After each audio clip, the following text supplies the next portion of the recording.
In today's video, I'm going to teach you how to create your July dump photo trend on Facebook 5 minutes. The July dump is a fun, casual way to wrap up your month with a single post full of your favorite snapshots. No pressure, just memories. We'll keep it simple and get it done quickly. Start by opening Facebook in your browser or the Facebook app. Once you're on your home feed and ready to share, look for the box at the top that says what's on your mind. This is your post composer and it's where everything begins. Tap or click that box to open the full composer. You'll see a few quick options, but to reach the full set, choose the three-dot more option. This opens the expanded menu where you can add different types of content to your post. From that list, select photo video. Facebook may ask for permission to access your photos. Approve that so you can pick your images. Now select your chosen July photos. Think of a highlight reel, weekends out, quiet mornings, sunsets, meals, and little candid moments. On a computer, you can hold Control or Command to pick multiple images at once.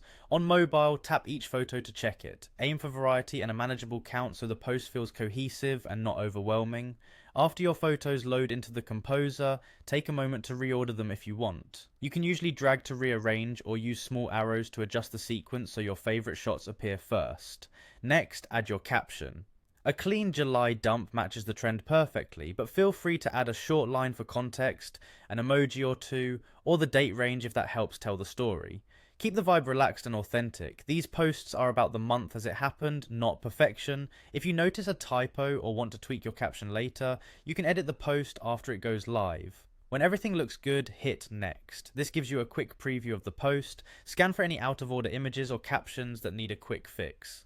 Also, glance at your audience selector to make sure you're sharing with the right people.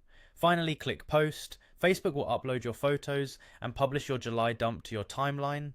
Give it a moment to process, then open the post to make sure everything appears the way you intended. And that's it, your July memories neatly wrapped in one shareable post. Enjoy the reactions and feel free to repeat the same flow next month for a consistent monthly recap.